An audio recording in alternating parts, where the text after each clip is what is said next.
जैसे कि आपने एनिमेशन में देखा कि इस ग्राफ को घुमा दिया गया था, और जब घुमाएंगे हम इसे ये इतने एंगल से 90 डिग्री एंगल से, तो एक्स एक्सिस अब दिखना बंद हो जाएगा। ये यहाँ पे जेड एक्सिस आ गया था, आई होप आपको याद हो। एनिमेशन दोबारा पीछे चले जाइए, देख लीजिए। और इस तरीके से मोशन वॉज टेकिंग प्लेस। हमने सिर्फ 2 डायमेंशन में दिखाया, तो हम ये दिखाना चाहते थे आपको अब कि जो सर्कुलर मोशन ये वाला हो रहा था, ये वी साइन थीटा स्पीड से हो रहा था, और आगे की तरफ ये अंदर की तरफ जा रहा था वो वी कॉस थीटा की स्पीड से। ये हेलिक्स अंदर की तरफ बढ़, ध्यान रखना इस पाथ को हेलिक्स भी बोलते हैं। अगर हेलिकल पाथ नहीं लिख रहा तो हेलिक्स भी बोल सकते हो। तो हेलिक्स जो अंदर की तरफ जा रहा था वो वी कॉस थीटा से जा रहा था। तो हम जरा टाइम पीरियड निकालें सर्कुलर मोशन का। अब सर्कुलर मोशन का टाइम पीरियड निकाला है तो speed formula simple, distance upon speed होता है। But the speed with which it is moving having a circular motion is v sin theta, and obviously the radius is also going to be v sin sorry mv sin theta by bq, क्योंकि speed ही v sin theta है तो radius भी, radius का जब formula लिखोगे mv by bq, उसमें जो v होगा वो v sin theta होगा। ये कैंसिल, तो ये बात सामने निकल के आती है कि टाइम पीरियड तो वेलोसिटी पे डिपेंड ही नहीं करता। और बोर्ड एग्जाम पीछे पड़ा हुआ है इसके।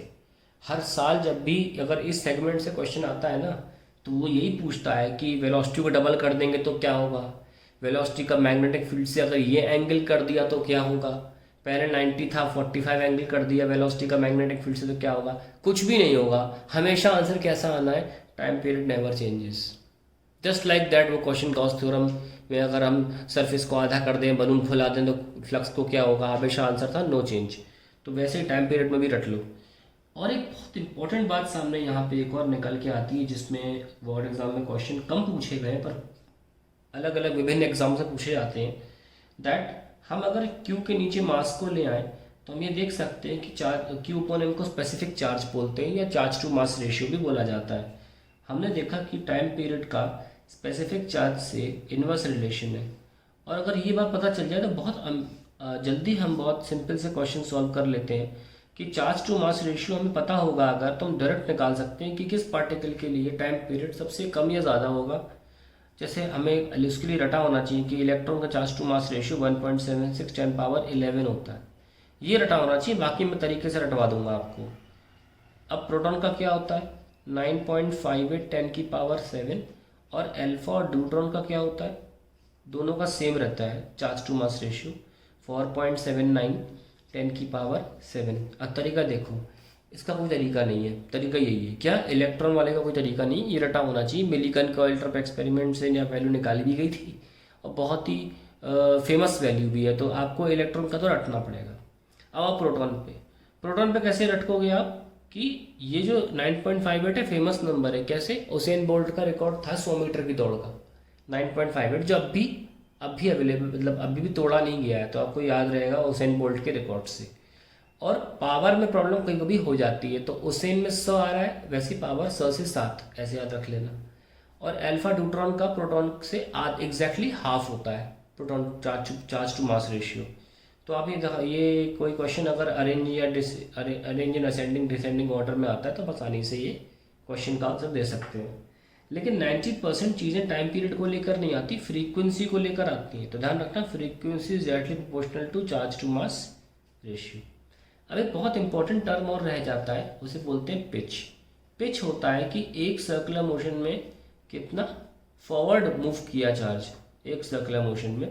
अक्सर उसे हम चूड़ियों के बीच की दूरी भी बोलते हैं। तो चूड़ियाँ जो होती हैं वो तो क्या होती हैं, आप शायद ना देख पाए, ये जो थ्रेडिंग दिख रहे हैं इसको थ्रेडिंग बोलते हैं। ये जिसमें हम ऐसे बंद करते हैं पेन या ढक्कन खोलते हैं, तो इनको चूड़ियाँ बोलते हैं हिंदी में। तो इन दो चूड़ियों के बीच की दूरी को पिच कहलाता है। और जितनी चूड़ियाँ होंगी ना उतने टर्न लगते हैं पेन के बंद होने में, अब बोतल के ढक्कन को बंद होने में, उससे ज़्यादा नहीं लगते, तो उससे कम नहीं लगते।